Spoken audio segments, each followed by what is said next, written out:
Hello, Gemini, and welcome back to your extended. So, I actually haven't had as much time as I would like to sit with these cards. So, because I have a class to go to. So, um, we're just gonna, I was gonna say wing it. We're not winging it.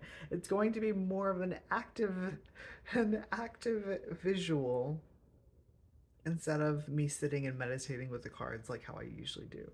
So, again, there is an emphasis on if you are sitting in a meditation and you're not receiving anything, um, try doing something that is more active.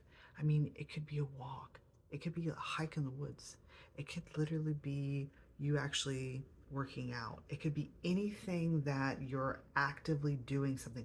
Hell, it could even be you coloring. Like, I'm trying to think of other things that are.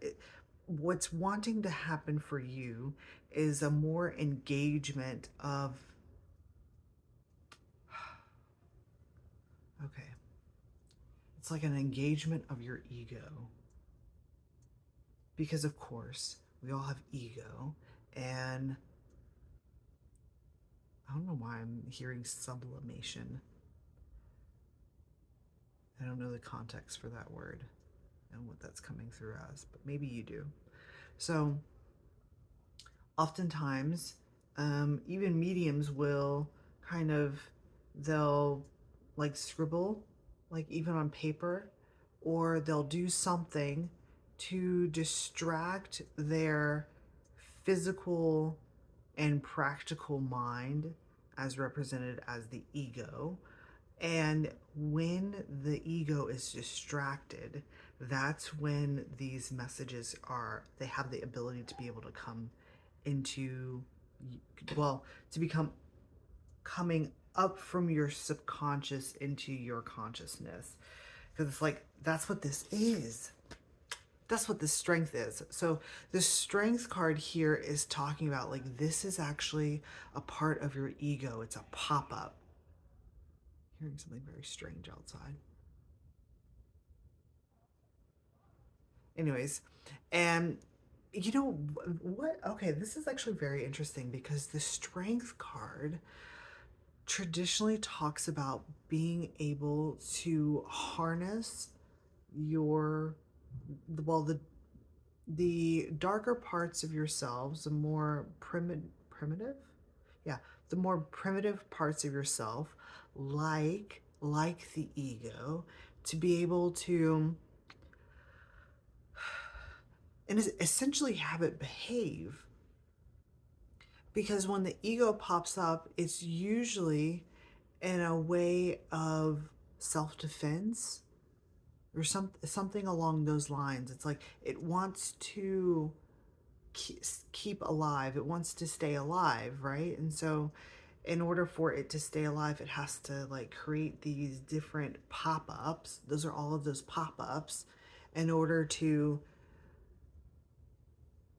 remain like in a constant in your like in a constant way of being in your focus.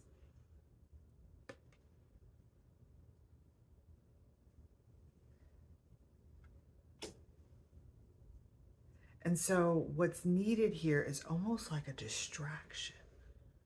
There needs to be a distraction. So you're learning how to distract your ego, your egoic mind, in order to be able to receive messages for yourself.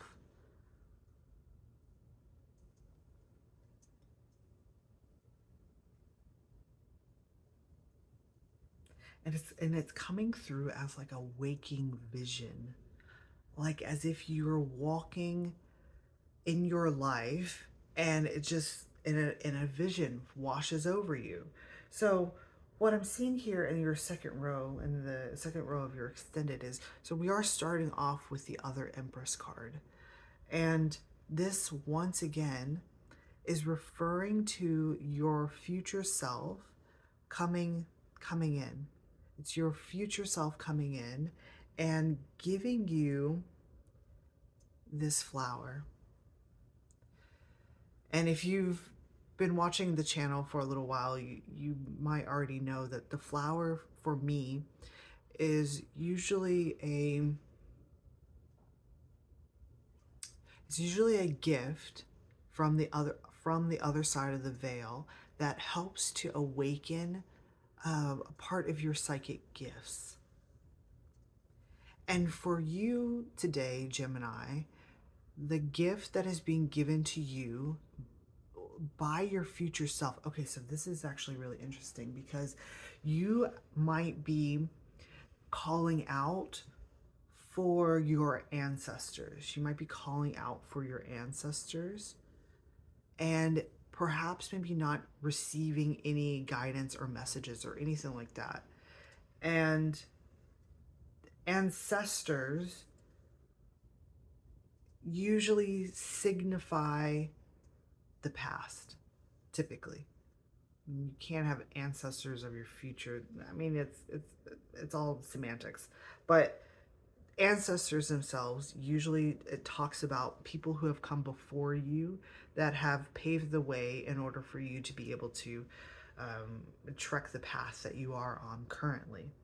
And so that's why there's a lot of silence here coming from your ancestors, because a part of what is wanting to come forth for you has nothing to do with the past. It only has to do with the future, which is actually what you are trying to create for yourself. You're trying to create, it's like you're trying to create a new goal, a new vision for yourself. And in the first half of the reading, the message from your future self was to not forget, don't forget you. Don't forget you and your manifestation. So of course, you know, if you're like doing manifestational work and you're doing the building blocks, you're creating everything that you would want to see with in that life, you know, because you are doing it from your own personal perspective. It's like you're not seeing that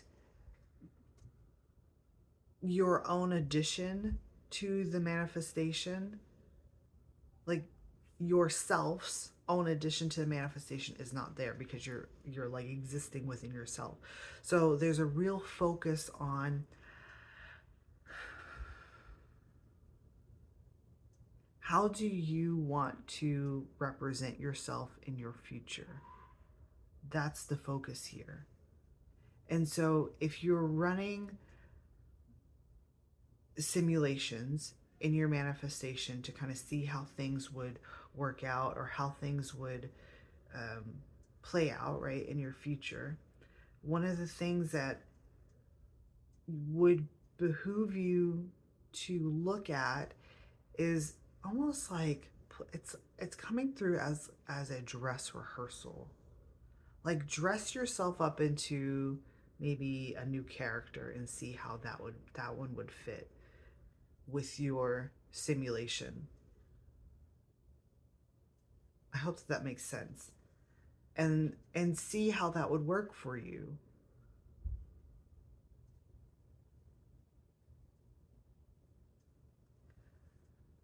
I feel like you're going to get to a point where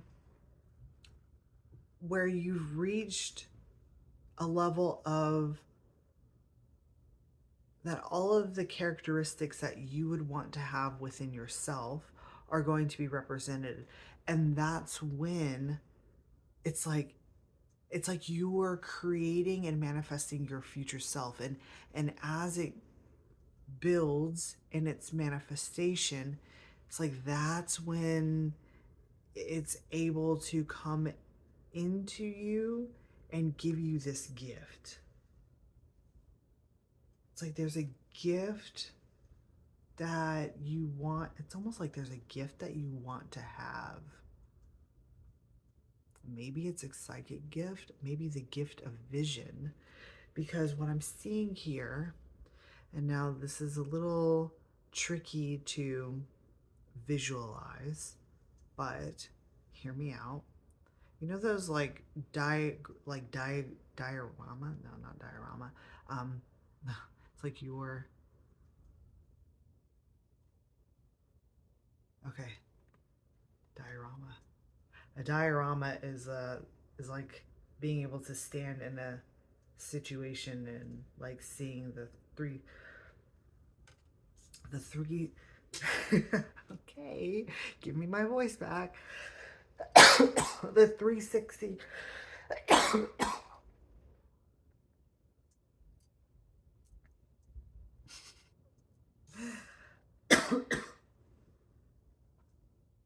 Very interesting. It's like there's a part of it that almost doesn't want to be disclosed to you. Okay. So it's like it's getting ahead. Okay. So don't like get ahead of yourself. A part of this gift that wants to come in for you has to do with vision. And what I'm seeing is, you know, those like medical textbooks where there's a a top down view. I'm seeing a top down view of like this layer around your head. And what I'm seeing here is like this looks like an eye and some type of and like a pupil, if you will. It's like if you were to cut your eye in half, right? And then you can see your eye from a top down view. That's what this is talking about. Okay, so there's a lot that's being loaded into this. It's like you might even be experiencing it as like a download. Okay, so this gift that you will be receiving from your future self has to do with your vision. Uh, Almost like an upgrade, an up leveling in your vision. And what it's going to do is it's going to give you a new perspective on the entirety of the world around you, especially with the artist.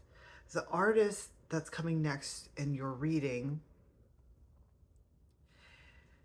it comes through with a message of the observer or the one who witnesses the interconnectedness between people and their dynamics together, and how kind of like a cause and effect.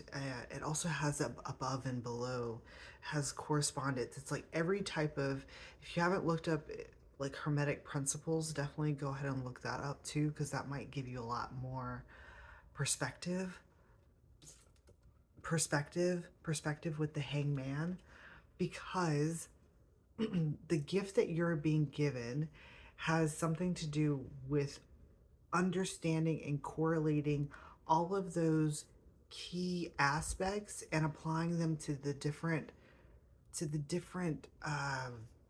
circumstances within your life.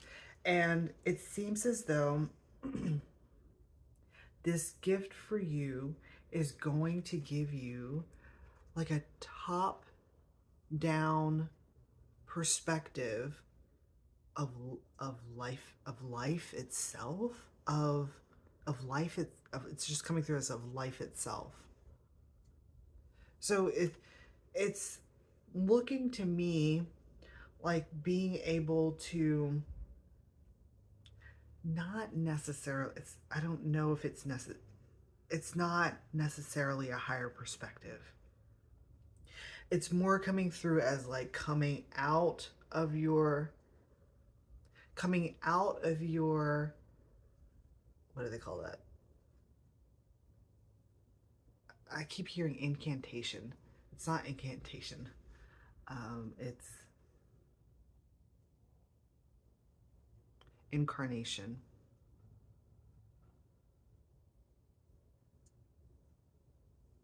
An incantation is like a spell, isn't it? There's a cat on my porch. So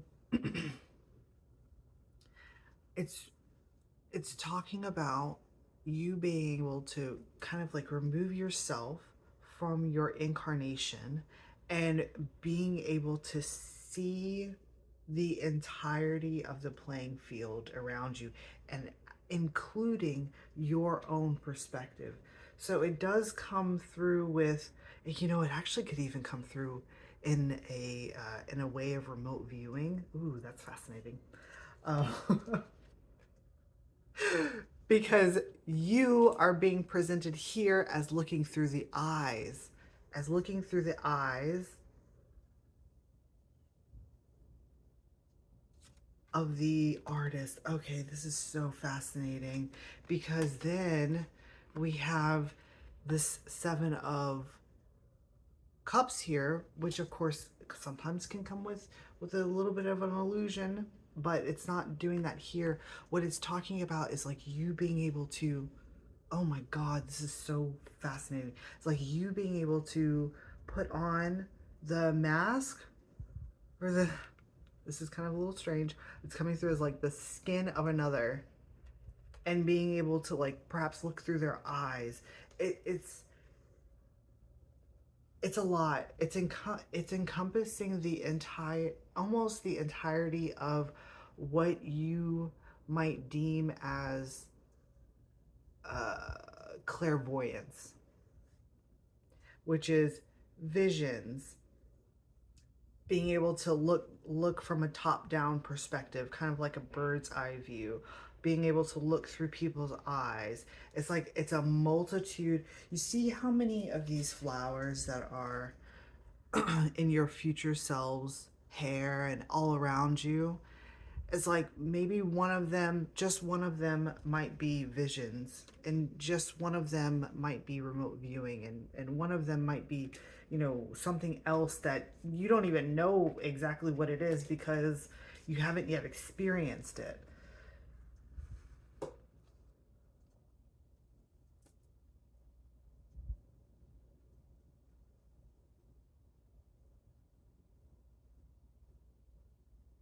It's a lot. And it's very exciting. I think it's very exciting. And there's a lot that you are going to be able to learn. There's a lot that you're going to be able to learn about other people. You know, especially if we're talking about remote viewing. If you are being gifted with the with this, oh, this is fascinating because remember this actually came out this way. If you are being gifted with the ability to have remote viewing, you can you can look at anything.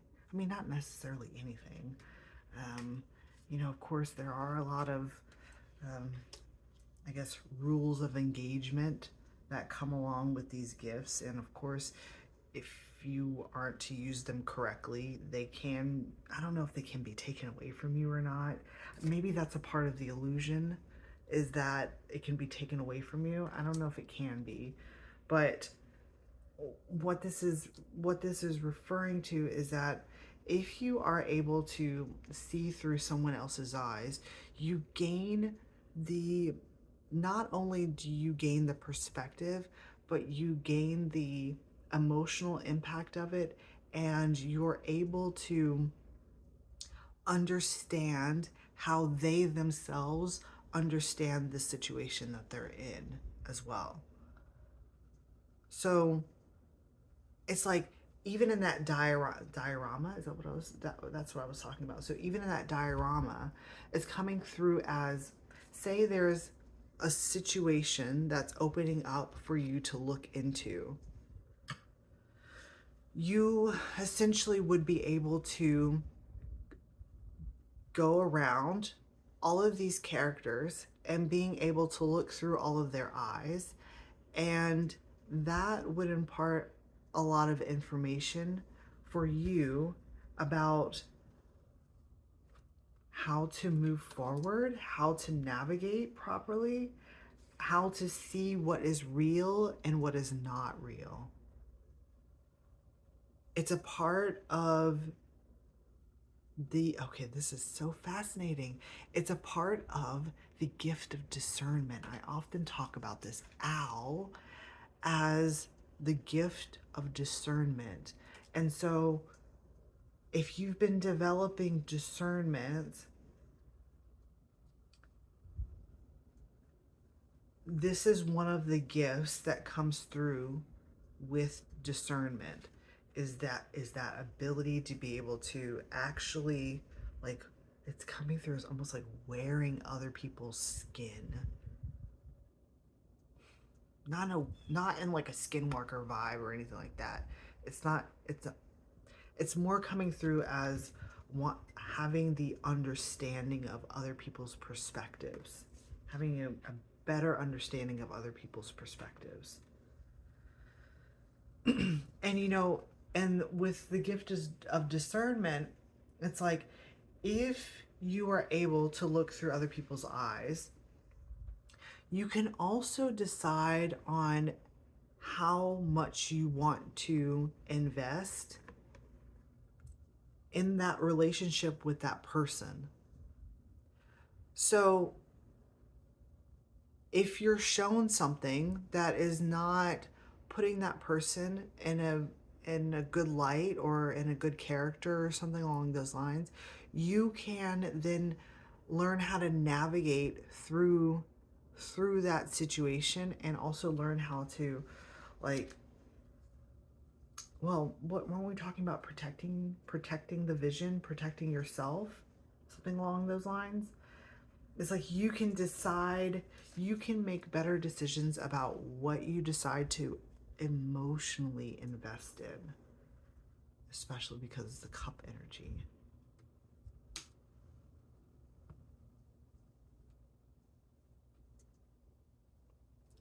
Because the emotional investment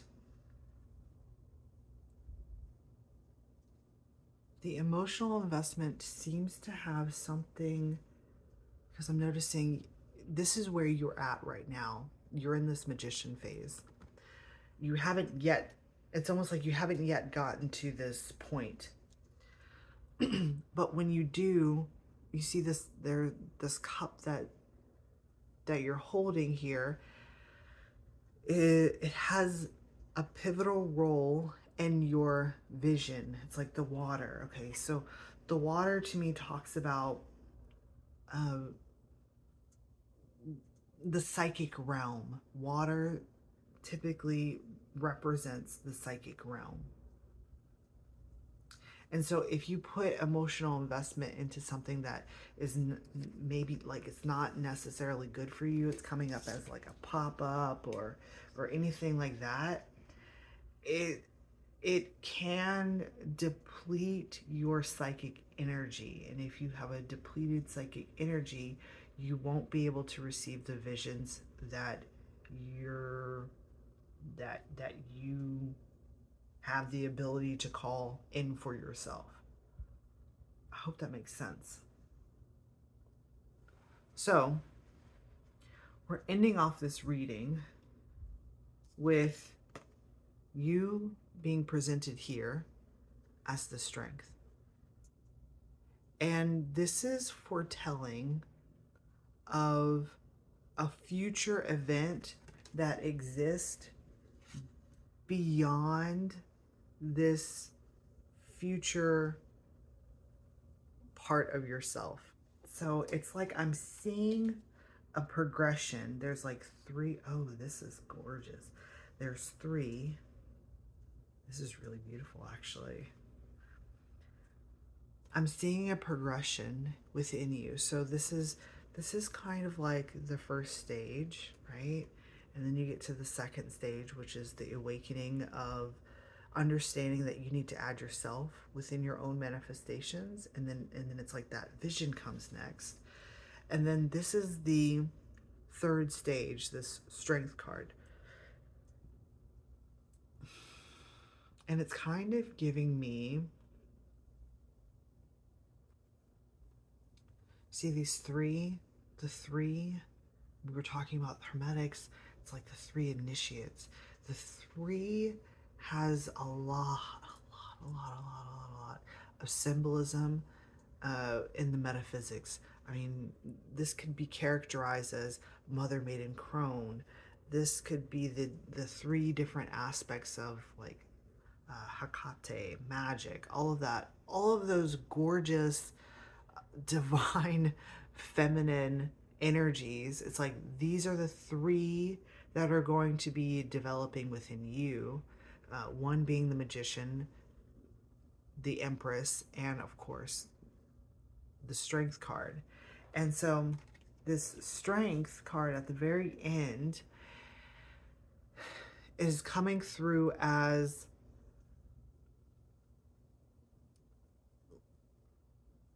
after this process is finished for you, you've honed this gift, you developed it, you understand exactly how to use it. It's like this strength card is going to be the next thing that you're going to have to, like, it's like the next thing that you'll obtain. Which, if of course we were, oh, this is a very interesting dynamic here. If earlier we were talking about how this is kind of like wrangling the ego, it's like you'll also be able to understand how to utilize it for its true purpose. It's like it's at your command now. Instead of being something that would just pop up and maybe like trigger a bunch of things, or how in this way there wasn't a lot of control.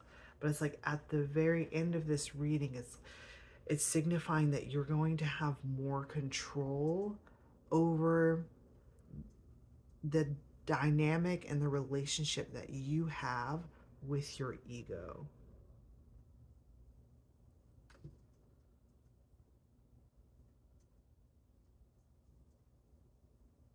And I'm loving how there's a difference between these two lions, and that this one is appearing more peaceful and this one is kind of more on alert and ready to make their presence known, if you will.